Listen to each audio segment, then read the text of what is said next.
What's up, everyone? Welcome to Fortnite Live. My name is Kale Smith. I'm one of the community managers here at Epic Games. And today we're going to talk about the basics of building. And with me today, I have one of the community managers here at the studio, Will Kinsler. Will, how you doing? Doing all right. I'm excited to show a little bit more Fortnite today. Yes, we have more Fortnite planned. And I also have special dev guest today, Cameron Winston. Hello. Cam, how you feeling today? I'm feeling fantastic. How are you feeling today? Fine. We had a very nice conversation before the stream. We did. It was intense. I liked it. Today we're going to discuss the basics of building. Cameron's going to answer some questions. We're going to talk over some gameplay from some folks we have sitting in the audience today. We have Dom, Jeff, Maria. James is going to be coming up here to play. We also got Wes back there in the chat, killing that chat. So today, again, it's going to be about building. Last week we talked about, it was kind of introduction to Fortnite. We talked about gathering, building, and defending as a holistic view of what Fortnite has to kind of offer for a gate capture experience. And this week, again, we're going to focus on building, and we're going to use the Constructor hero for the majority of the gameplay. Before we get started today, we're going to talk about some Storm Chasers events. My very first event, our Storm Chasers events are for, and you can kind of hit this, Will, a little bit here in a second, but our Storm Chasers events are for community members that we kind of held last year during the year. My very first one was in Portland. It was like I didn't even come into the studio yet. It's like I flew over to Portland, didn't have a place. My place was a hotel for a couple days, and I got to meet some people at Epic and some community members. But while we were there, I had the best donuts I've ever had, ever. I mean, I can confirm that. It's Blue Star that Donuts. happened. Blue Star Donuts. So, as a promise to some of our Storm Chasers on the stream, I brought Duck Donuts in. Not quite Blue Star, but I brought some Duck Donuts in for everyone. Everyone can actually come up and get some right now, actually. You should show them the box. It's got a duck on it. It does. It has a duck on it. Yeah, so it's legit. It's not like fake duck donuts. It's Right. like actual ducks. I'm first. All right, I'm gonna have that one. There we go. See, good guy. I'm a good guy, right? Good guy. Delicious, delicious donuts. I'm gonna have to pass for a Oh, moment. I'm good. I This don't is have how a- you I don't have get a people to napkin. show up, though. I know, for- right? This is I feel like last week we did the stream and there was like 5 or 6 people in the room. I mean, I got them at 2. What do you mean? This is as warm as I could get them. You want me to be late? You want me to show up and have a potential accident? I have to do these things proper. All right, so those are Duck Donuts. We have a video from a portion of a video from one of our events in Raleigh before Will goes on and kind of tells you guys about the event. So I want to show you guys this video real quick.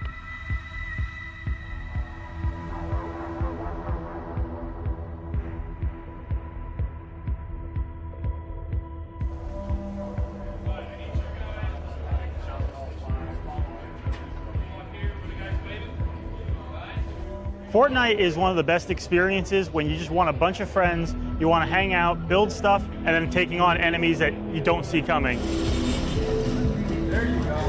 So Will, can you talk a little bit about the Storm Chasers event? Yeah, so Storm Chasers events, we started out last year, and we went to 6 cities throughout the year. And really, that was the first time that we showed Fortnite to just about anybody outside of the building. And so the idea was, we bring a build of the game, we get a bunch of people to come and play. We have some food, drinks, hang out a bit with the team, and get a little bit of feedback on Fortnite. It was a lot of fun. I think for us, building the Fortnite community, that was a really exciting way for us to just meet people for the first time, to meet the first community members of Fortnite. So, I think that it's something that we're going to continue to do, and that kind of leads in a little bit to what our Fortnite Live topic of this week is. So, I know last week for those of you that watched the show, we talked about how we kind of use this Fortnite Live hashtag. And last week we asked people to talk about why you're excited to play Fortnite. What they were looking forward to. Exactly. And so we brought some new people into the game today. We basically made some Storm Chasers. So we brought in Lol Scarden, Mawtex, Married to Gaming, Brandon M, and Cool Cat. So they all got invites today. For the most part, we've given out all the invites we're going to give for OT2. So this is actually really the kind of the last way that we're bringing people in. And the idea here is not to be so much about like just doing a random giveaway. It's more about trying to bring the type of people into the community that are going to be awesome to play with Fortnite. Fortnite is an experience that's best when you play with your friends and people that are awesome to play with. And so we're trying to find some more of those kind of people from here in the stream, from places like Twitter, and that sort of thing. And so if you're like, man, I'm really excited to play Fortnite, I want to get in, how can I get in? This is still an opportunity potentially for somebody to get in. So what we're doing is we're bringing in people that are continuing to reach out to us. So if you're watching the stream every week, if you're part of the conversation, and each week we're going to have a specific topic that we want to talk about. So this week what we want to talk about is the Storm Chaser events. So we talked about all those ones that we went to last year. We went to PAX East in Boston. We went to Portland. We did one here in Raleigh, which was the video that you guys saw, hopefully. And we did, let's see, what else did we do? We did Gamescom, PAX Prime in Seattle, and then we did the last one in Orlando. At Full Sail. So we've been to a lot of different places. This year we know we're going to do some more events, but what we don't know is where we're going to go. So what we'd like to do is hear from you guys using the hashtag Fortnite Live. Anywhere you can pretty much use a hashtag, we're looking. If it's on Twitter, if it's on Facebook, if it's on Instagram, good way to get our attention. We're reading through all of that stuff. Let us know where we should go. It's still early on in the year for us. We still have some time to kind of decide, but we wanted to kick off some discussion. For me personally, I'd love to go somewhere that we haven't been or wouldn't normally go to. So it would be interesting to see where people think that we should head to. Like Hawaii, right? Alaska. Or Alaska. Or somewhere in between, not in between probably, but not literally in between. Maybe in between climate-wise. So Cameron and Will, you guys were both at Storm Chasers events. Cameron, you did 3? I did 1. Just one? Which is like 3, but 1. Well, okay. So Will has reference for all of them. Will, what was your favorite event? My favorite one? Yeah. So, well, I'll go down the list because every time we do events, there's always something memorable, right? When you do an event. The first one at PAX East, what was memorable was actually, unfortunately, everybody got sick on our entire team. I remember that. So, that's the bad part about doing an event, because if you all travel together and then somebody gets sick, like almost all of us got norovirus and we're like super sick for several days. So it was rough, but we did get to show some people the game, and so that it was memorable for a couple reasons. We did Portland. To me, that was memorable. One, because of the awesome donuts. 2, because it was your first time, doing anything on Fortnite as part of Epic, which is funny because you hadn't even played the game. I hadn't played the game, and I was talking to people like, "Hey, welcome." It's like, it was pretty sweet. Yeah, so we're setting you up and having you play, right before people are playing for the first time. Let's see. After Portland was Gamescom, right? No, Raleigh. Raleigh was great. It's always fun to do an event in your backyard. There's some people at PAX East that we missed at the event, and we actually invited some of them to fly down and come and play in the studio. And then we had the event here that the video was from. That one was really fun, mainly because when we do these events, typically we're sending out like a handful of people from the team to get to play. This was an opportunity for more people from Epic to actually interact with players, so I would say that one stood out that way. Gamescom, I think, was probably my favorite event. one because we got to go to Germany. It's in Cologne. It was a bit of an adventure for you and I, Right. Because Oh, we man. had we No had sleep. we had this crazy travel just scenario where like we had flights getting canceled and all this kind of stuff, and so we show up there and hadn't slept in like 30 hours or something, and then we had to go inside of Gamescom, and we were doing some stuff at Nvidia's booth there, Right. and KL actually fell asleep inside of Gamescom. So it's the loudest I've ever heard at a gaming convention at Gamescom. Yeah. And I put my head down like this, and I was out for like 15 minutes. And Will's like, "Hey, Kale, we gotta go." I was like, "Oh, what? Oh, I fell asleep." And he's like, "Yeah, dude, you fell asleep in here." It's like, I don't know how you just did that, but you did. Yeah. So. But after that It was good. happened, It was fun. we had a really good event. The cool thing about Gamescom is people come from all over Europe, Yeah. right? And so it was exciting for me to see like what kind of international audience Fortnite already has. And so all those people came and played from different places. And it was probably my favorite because it was the 3-day event that we did. It was Right. actually the longest. So we showed them the most people Fortnite during that one. And then so let's see, there was PAX Prime, which is always fun. That one was a lot of fun. I went to that one. That was the one you went to. It was a really cool venue. I don't know. That was just a great event. That venue had an amazing name. What was the name of the venue? Do you guys remember? Oh, it was Wildlife. Friends Wildlife it was Reserve. Like, yeah, it was Yeah. like Preserve. zookeeper, like wildlife reserve, safari hunting, Yeah. extreme, something like that. I think everyone thought we were gonna be like in a jungle when we went there. Yeah. But that was not the case. It was like pretty tricked out place. It's Yeah. sweet. It I was- thought it would be like it a was shack cool. in the middle of a park. Yeah, pretty much. That's what I was expecting. Yeah, and then the last one was Orlando. So Orlando, that was at Full Sail in Sail. Orlando. So we got a lot of game design students and Yeah. stuff like that. And I lived in Orlando before I was here, so it was fun for me to go back there for a little bit. So they were all a lot of fun. Each one is unique and fun, and so I'll be interested to see where we end up this year. Yeah. Hopefully we can go to a new Those place. hashtags, Fortnite Live, let us know. Be sweet. So we're about to talk with Cameron here about the game. Before we do that, there is a Storm Chaser spotlight that we wanted to highlight, and that is with Chicken Bomb. Yep. So Chicken Bomb has been in just for this. Oh, he wasn't in OT1. Yeah, so I he's been in OT2 only, Yes. and has been phenomenal with helping people out. Yeah, he's been in the chat. In Fortnite right now we have a global chat where that's kind of like the place where everybody's in talking and hopping into matches together, talking with the team. We have people from the dev team in there just about around the clock when we have playtest hours. But Chicken Bomb is, he's really jumped in there and helped out a lot of people. Right. That's one of the things I like about Fortnite so far is like because we started out with things like events and have a really close-knit community early on. There's definitely that feeling of like you come in and everybody's trying to contribute something. People are helping each other out. Like that's a lot of fun. A big part of why it's a lot of fun right now. Right. All right. So Chicken Bomb, we dropped the link in there in the chat. You guys can check it out, read all about him, see what makes him special.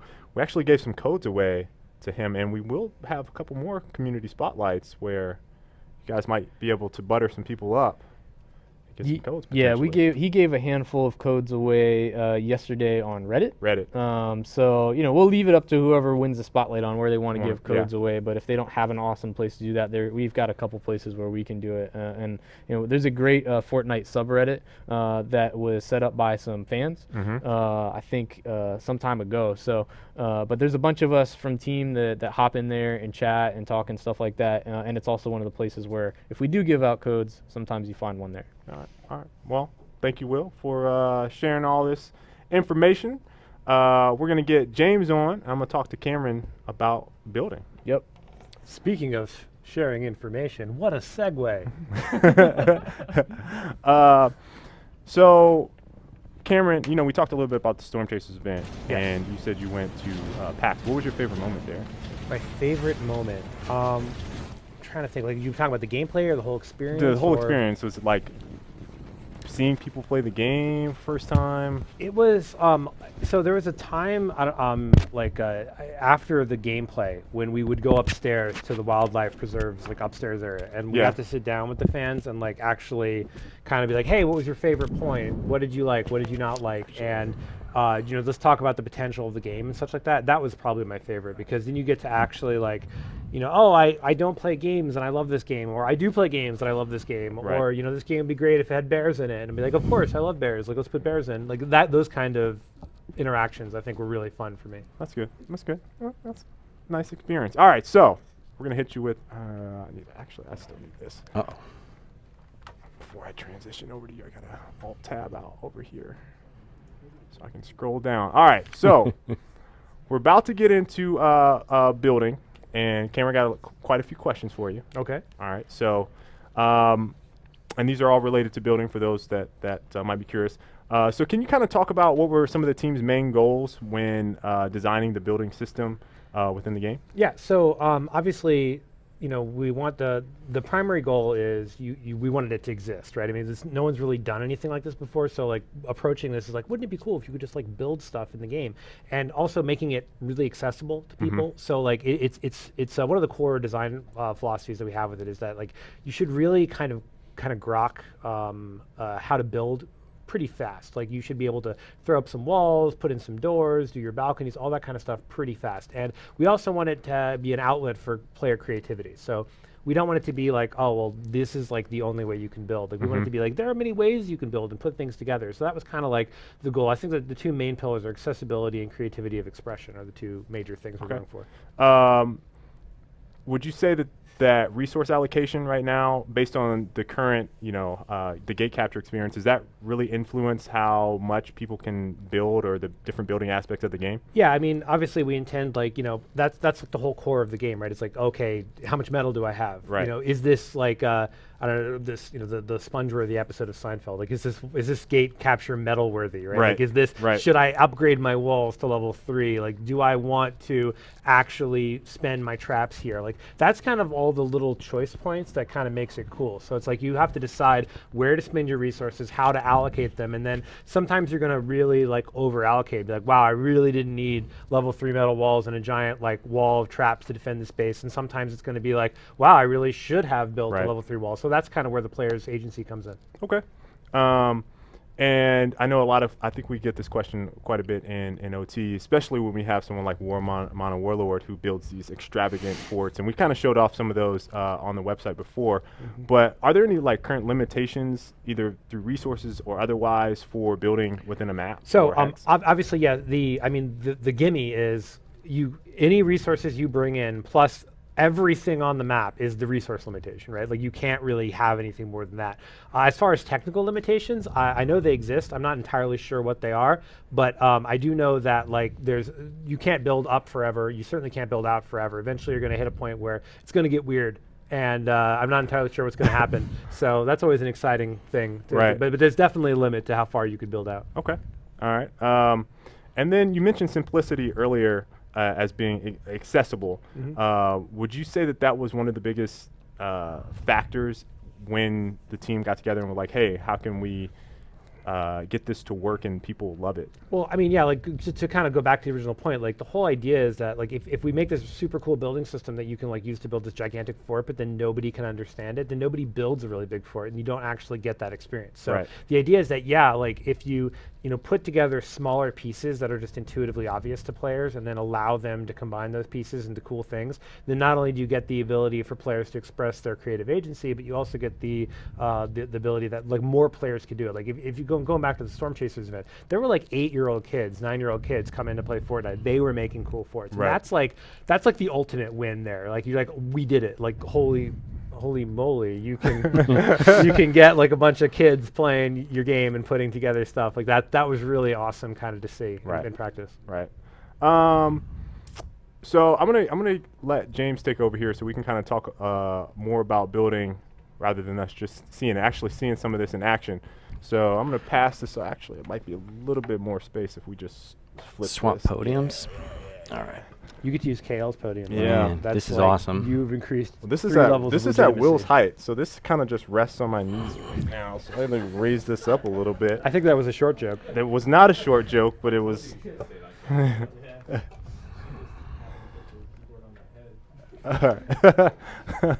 All right. Have we switched over to gameplay?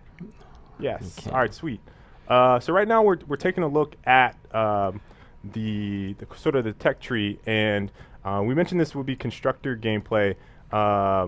So Cameron, can you kind of walk us through what we're looking at exactly here? So this is the specialization tree for the constructor. Every class gets like a little spec tree that they can use to sort of choose what they want to be good at. The middle part, and also just for the record, you know, my UX team would like to everyone to know, just this is definitely a work in progress. Yeah. We're not like actually like planning on shipping this, but like this is kind of what we have so far. So anyways, the idea is that you have this sort of primary tree that you go down, which unlocks your ability to go deep in the other trees. And then as you go down the middle tree, you have the sides, which have hopefully super cool things that you can unlock. And each line kind of has a specialty to it. So like on the left, you have energy fabrication, which is like more about building things and making them tough. And it has this little thing that called recycling, which allows the constructor's base to generate energy. The base being, of course, his primary mechanic, which is a thing he puts down that kind of like makes his structures better. And one of the cool new things about OT2 Constructor is that it used to be like a giant kind of force field around the base, but that's just because we didn't have some of the technology we needed. So in this patch, it actually uses our building connectivity system to determine like, hey, what am I connected to, and what pieces are those, and we can imbue them with properties like you take less damage or you do damage to husks and all sorts of cool stuff like that. So, so James is he's going to handicap himself. Yeah, he I'm wants pretty to- high level. He's pretty good at the game, so he wanted to make it interesting because he's just that good. he's just that good. He's just that good. I think I'm going to take plasma pulse so we can throw those down and we can take a look at those. That'll be good. We'll get the recycling so we can get some extra resources. And then we'll just beef myself up with a little health regeneration and defense. That's kind of what I was thinking about going Okay. with. All right. And so you're going to leave 10 points. He doesn't need the points. He's No. just that good. All right. He's so just that good. we're going to go ahead and hop into a Kappa. game. The Constructor Show. Yep. It's all ready. But what a coincidence. I can't even believe that was there. Yes, Constructor Wow. Show. Luck is with us today. So I believe we're gonna drop into suburban hex. Yep, Suburban. It's medium difficulty. Okay. And we pre-scouted it. It's got 3 gates. All right. So that should be fun. One of them's a floating gate. Some revengeance going on. Oh, we're bringing. I that didn't a know we word? were allowed to bring this up. Yeah. Is revengeance a word? I don't know. I just felt like saying it. I don't think that's a word. I like that word. I don't. Okay. I'll give it to you, but I don't know. I don't know about that. So we're in the hex. This is suburban hex, and like James said, it's a 3-gate capture. Right now, I think you all are you guys still trying to gather up resources Yeah. right now? Everyone else is gathering resources. I think the gate's over this way. So Okay. we'll go over there and take a look. Look at him trucking along. So I'll gather some resources as we go. we haven't talked about home base too much, but one of the things I want to mention is as a part of upgrading your home base, you start off with that wooden stick with the nails in it when you want to harvest resources. There's an upgrade for a specific ability that allows you to have like a stronger starting out point. So I think a lot of people have kind of learned in OT, kind of learned and gravitated towards some of those cool ability perks that they can use, and been using those quite a bit. So was that was the Loot Llama. The impact alpaca. Yeah, the drama is real. But Loot Llama. Yeah, Impact alpaca. it's impact alpaca in the tooltip. I don't know what to tell you. It's what happened. It's like if you mouse over it, it says impact alpaca. So right now, have you guys kind of talked about what type of fort you guys are going to build? Yeah, we looked at it a little bit. We know what we want to build, but we wanted to save the building, obviously, for the live stream. So we'll place the gates now. Of course, it's going to depend on where the storm clouds are a little bit, which direction we build, but we've got some ideas. So all directions. right. Yeah. So, Cameron, can you give kind of like a very quick and dirty version of how the portals and the storm and what that all means to the game? So essentially, we have these gates that you need to close, and defending them is a priority because the husks don't want you to close them, and they want to kill you for doing it. So in a multi-gate capture, you have the situation where you have 3 objectives you have to defend, which kind of causes the choke points to be a little bit more real, because if you defend one of them too strongly, then yeah, you defended that one, but the other 2 are not going to be as defended. And if you lose any of these, you're going to wind up losing the match. So it's going to be on the team's back to make sure that they protect all 3 of these correctly, and from various threats too. Because like you see, this one here that he's building towards is kind of up in the sky. Up in the sky, right? So like this one's going to be a lot harder to defend from like some of the ranged guys, like the flingers and the lobbers and such. But the ones on the ground are going to be more dangerous to defend against smashers and such. So you're going to have a very base defense in order to get through this map. Okay. So have you guys kind of plotted out how you want things to connect? Yep. James? We're going to start in the middle, and I'm going to put some floors down and then throw my base on that so we can see the connectivity of the base. Okay. I'm going to throw the floors down first just so we get kind of an idea. And the floors are really important now with the new way the new base works, because that's how you get your containment unit to spread. So like having a nice floor network is going to cause a lot of ambient damage to happen to the husks. It also allows the base to kind of spread a little bit better throughout your defensive area. Okay. Now, when the base drops, there's a bit of verticality to it as well, not just on the floors. What is it? All of it is based on the interconnectivity? Or, exactly. It's what touches it. So like once he places it, we'll be able to give you a more specific example, but essentially the default version of the base is you get 3 connectivity units.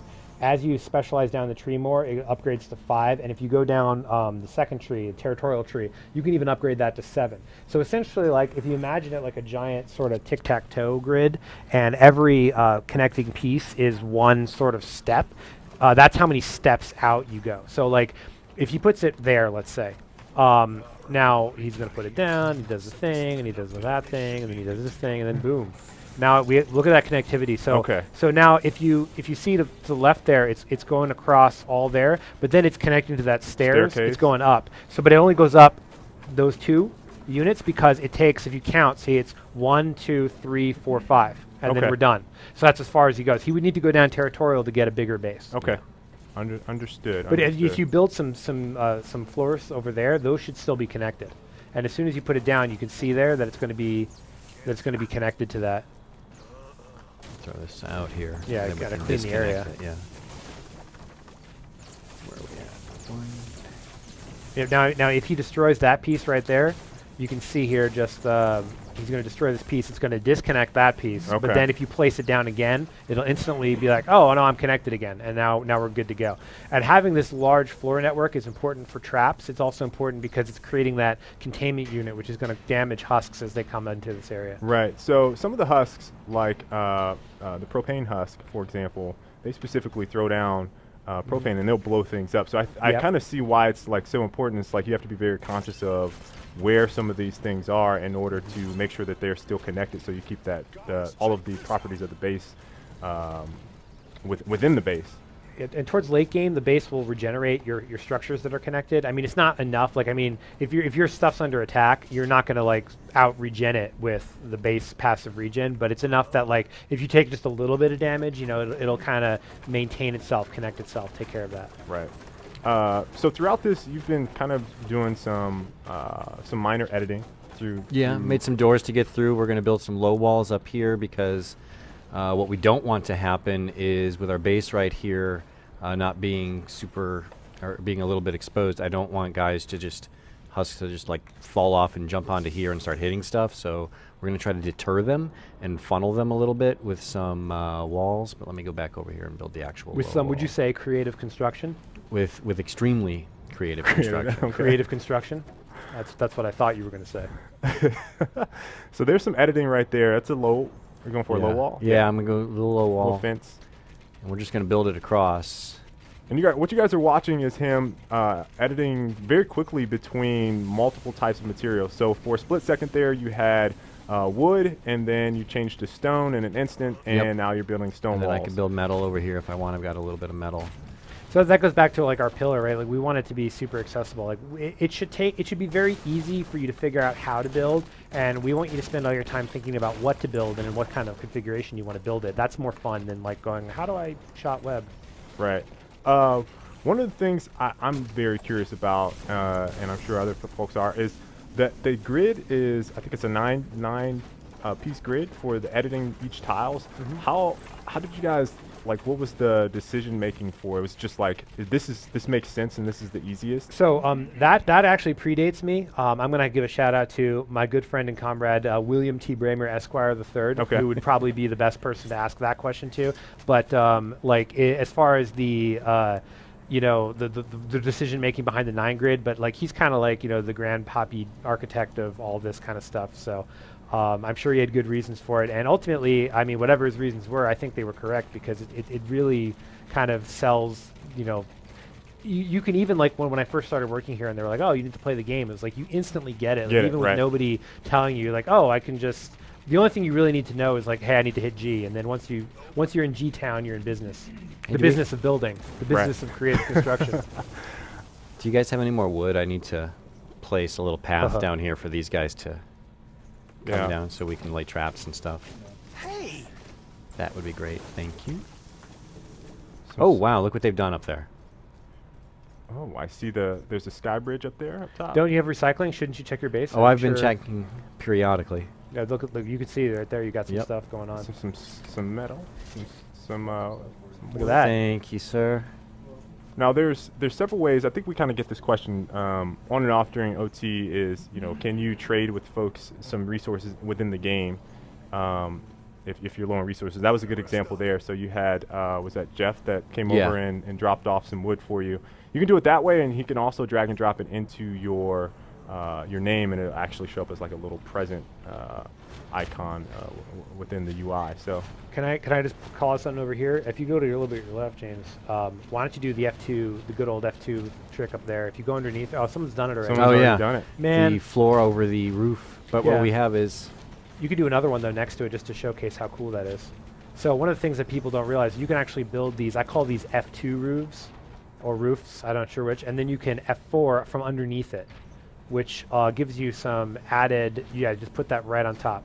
See there? That's super critical for like when it's late game and the flingers are kind of destroying your base and they're coming from up top and you need to just throw up some quick defense. You can totally do that with a little F2, F4 action. Get that working for you. I'm actually going to throw an anchor. One thing that we found that's pretty effective with floating gates is, as a lot of people might know, if you destroy the base, the gate dies, right? So if the husks come by and take all the anchors away, your gate is done. Your gate is done, right. So what we'll do a lot of times is, and this might take more resources than I have, hopefully it doesn't, and hopefully I can lay a floor down from somewhere over here. And no, I'm going to edit this wall and then do it, is we'll anchor it to something far away that the husks just won't touch. So just go out this way. Might not be the prettiest thing in the whole wide world.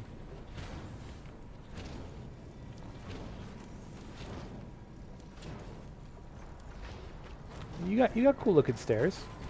That's pretty legit. Yeah. I'd give you a 7.3 out of 15 in the legit figure. I'm gonna run down this way.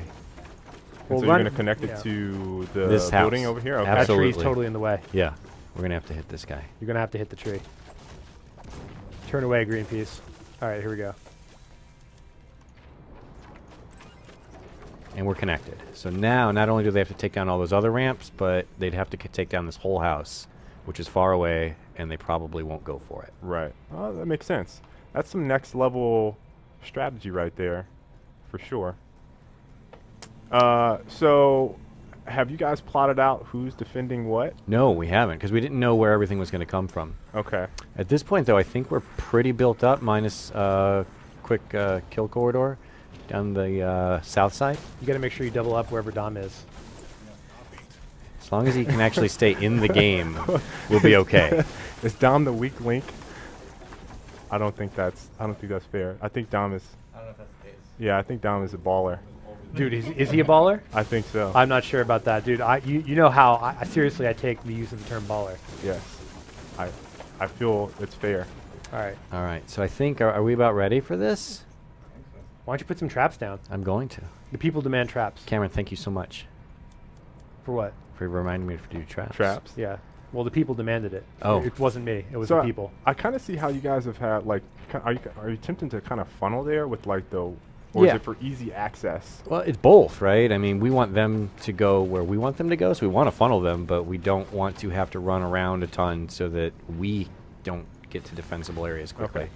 Okay. It's always it's like you're kind of balancing how accessible is my base versus how easy it is, because obviously the harder it is for other people to get in, the harder it is for you to get in. So it's the classic network security conundrum. It's right. like, you know, the most secure server is one that's offline that has no way to get into. It's like, great, but now I can't use it. So Right.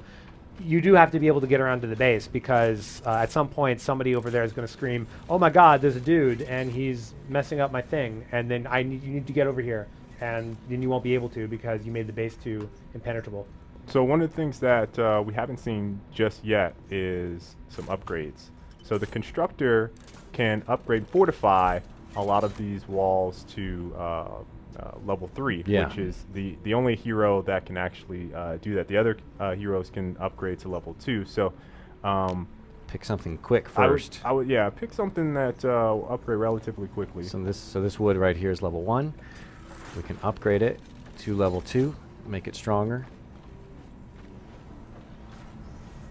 and then upgrade it again to level 3. And now it's Mo Beta. Correct. So Now I have a lot of resources where I can upgrade, but I want to see where they start coming Where they through. start coming, yeah. Once they funnel, I don't want to upgrade this entire tower only to have them go. Well, come I from would somewhere definitely get the roofs on over the gates upgraded to level 3, because those do are it. 100% chance going to get flung on. else. Did they build stairs up here? They did. I like how you talk about them like they're like this otherworldly Well, I didn't build them, so someone else had to. they. Look at that. The only problem is you can't F the F4. Well, I can build up to you it. can build up to it and then go down, or you can make a jump pad. I made a couple jump pads already. Can I even do this? Those jumping skills. Hyper legitimacy. The- Your legitimacy grew 3 sizes. you should get all those roofs, man. It's gonna AOE. There you go. There we go. Oh, we got a wood. The people will thank you later on. All right, let's see what this one has over it.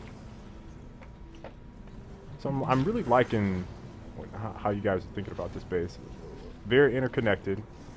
Lots of easy access, walkways, balconies, staircases, winding staircases. Yeah, I don't know if we have time or if you want me to try to go back and get a look at it. It's probably impressive, I but think we still have some time before.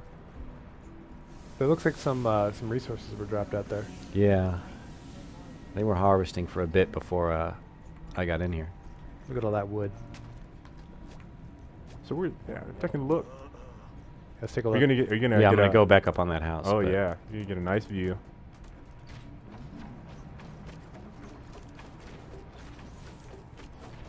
So Cameron, what type of? I think on the first show I talked about my. I just can't help myself. Every time I see a portal and I drop an atlas, I must build a pyramid. I don't know what it is. Maybe I was an Egyptian in another life. I don't know. But Hashtag KL likes pyramids. whatever the case may be, I find myself obsessed with building pyramids. So, is there like a particular thing that you kind of? That I like to, so I'm a systems designer, which means that I like visual creativity. So what I like to do is I like to pile as much math as possible into the smallest area. So my designs tend to be boxes with lots of level 3 walls. Okay, all right, very Yep. bland. Yeah, I am like the Wonder Bread of Fortnite building. Okay, all right, that works. Because I mean, if it's a box, then I understand it. First off, I can build it. Like I don't know if you've seen me draw. Like I draw pretty amazingly. I would say. Like on a scale of 1 to 15, I'm probably a 19. Okay. So that's how good I draw, and it really shows with my artistic creativity when I'm building a Fortnite base, which is why everything's a box. Because ultimately, a box is the ultimate expression of the ennui of the person struggling in American society Right. today. I get it. Yeah. Well, I mean, I don't know if you do. No, I don't. Yeah, That's fine. yeah. It's fine. Yeah, that's how it is. I'm used to being misunderstood. That's what all artists do. They're misunderstood. I think we're. The ennui. You're just jealous that I said ennui before you did. See, I know how it is. So I think, I mean, we can be ready at any point if you want. Let's. Yeah, let me get back over there. Towards you. All right. Dom's off doing his own thing. I am. So we What saw Outlander's doing. we saw the Outlander, which is Dom playing the Outlander. I am playing the Outlander. Jeff Yeah. is the ninja, which means Maria is the commando. Building them floors. And each hero has their own set of unique abilities. And I would like to point out really quick, if you could turn to your right, the William T. Bramer, the Esquire III Memorial. Scroll up a little bit there. Round balcony that he would be super proud that you guys just made. So that's a shout out to Billy. There it is, round balcony. That Look is at it, amazing. beautiful. Looks beautiful. That is amazing. Because to quote Billy, if you can't win with style, have you even won at all? Well, does Billy feel like you lose a lot then, since you have no style? Oh yeah, are you kidding? All right, so All right. let's go ahead and start this. Yeah, this who bad wants to boy up. take what direction? I'm thinking Why don't you just YOLO into one and hit E? one south. No. Yeah, definitely. I'll take south. One south, one watch the platform to the west, or the Rise Street. Can't even In the talk. words of the immortal Mike Tyson, everybody has a plan until they get punched in the mouth. All right, we're doing it. No, we're not. Yes, we are. Activated. It's activated. All right. I'll watch the street to the west. So last time we had a nail biter. This is not going to be a nail This biter. is not going to be a nail biter. No All way. Very confident. So Very why confident. don't you show us some cool combos with that hammer? Oh yeah. So one of the cool things we have with the hammer and all the melee weapons is there's left clicks, which you can do, but at any point you can right click out of your left clicks and get cool combos. So like if you do left click, right click, it's a different attack than if you do left click, right click.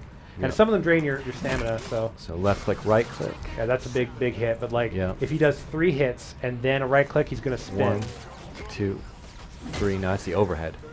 Oh yeah, that's right. Overhead. 4 clicks is the spin. 1. You'd think I didn't work on this. There you go. Boom. So was the combo system, along with building, about simplicity? Yeah, and so accessibility?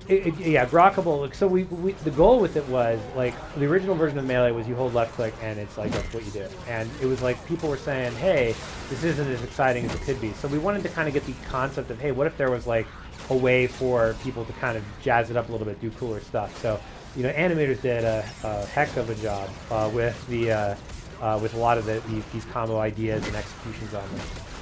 Looks like somebody just dropped a defensive fragment, so he's got a shield going on. Oh, those abilities. Yep, just smacking them down. Now the fragment is part of the Outlander, so Yeah, that's right. You're welcome.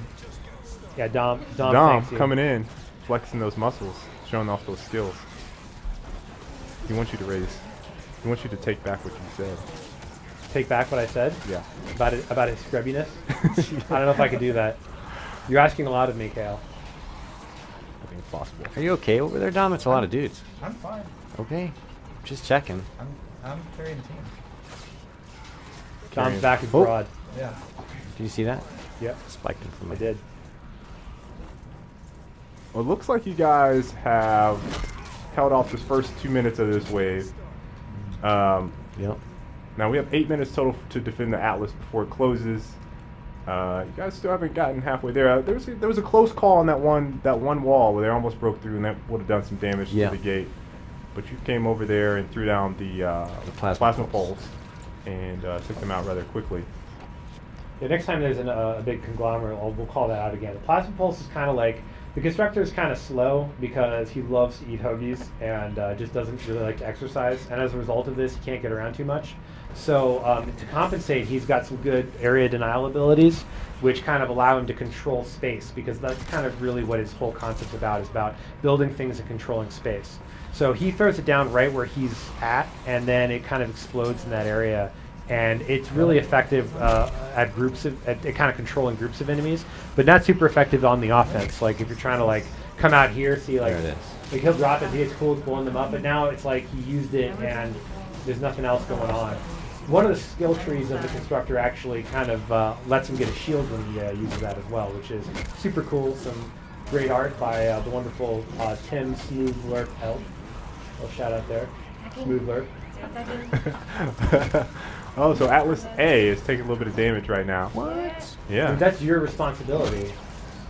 The people demand an The undamaged. people demanded a plasma pulse. They did, but they thought that the They're people coming through thought this wall that over you here. drop it at a place where there's more peeps. Like over here, like see, look at that. That's a baller location. So we saw one of the picture husks momentarily. He's throwing a bone at you. Yep. A lot of cool, unique husks. Well, we'll probably explore in more and more streams.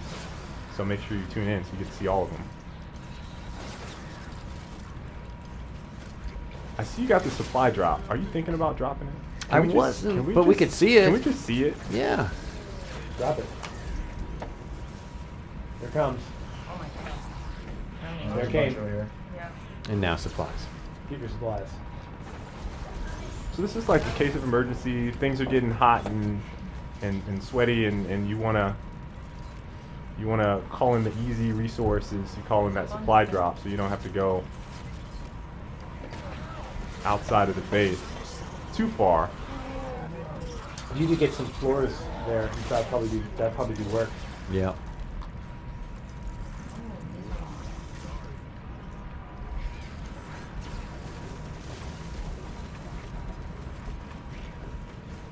Doing work's what it's all about. So we got some more husks hopping. Some smaller husks. I mean, this looks like you guys got it pretty. Whoa, pretty look at sound. that. This is how they were getting in. Right there. Oh, we found the weak link. Yep. Can you fix that? You fix it just like that. Maybe. Maybe. They I don't think might can get through still- there. they're gonna Through. fall through that.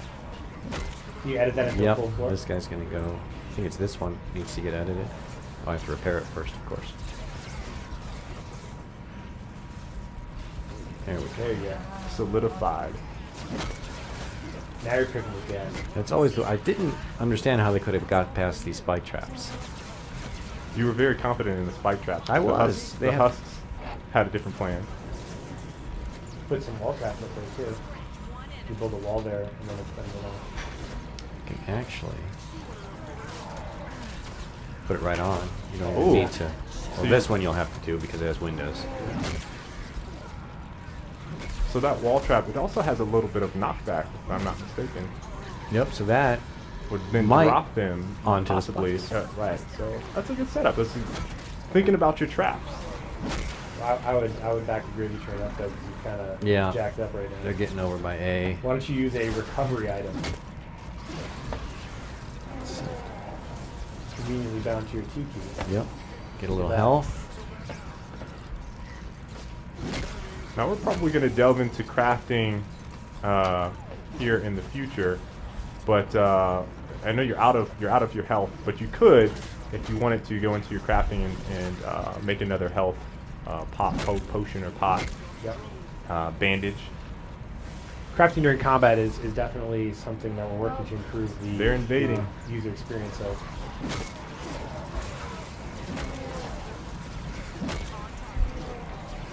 And one thing we didn't get to see is the toilet bacon during this stream. So no bacon or apples.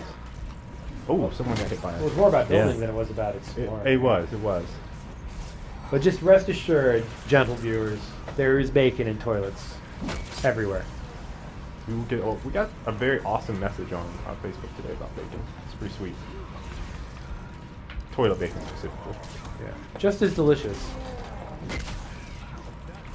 Guys, you have 43 seconds. They got it. They got it. I think we can do This it. is a cakewalk. You guys were right. They're Oh, breaking they through. broke through the They're walls. breaking there, through. though. A is going to take some damage. To the right. Oh, Or your other right. military. Yeah. There you go. Somebody died over there. Somebody died. died. Who's that? I could build. What was I was trying to build on the other side and it Okay, a little defensive plasma pulse. Keep them at There you bay. go. You got it. You got it. No problem. That's why you're the judge. We're the law talking guys. That was awesome.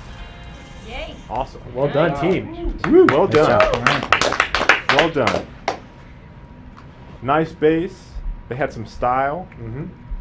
So Billy would say that they Efficiency. won because they won with style. right? Yeah.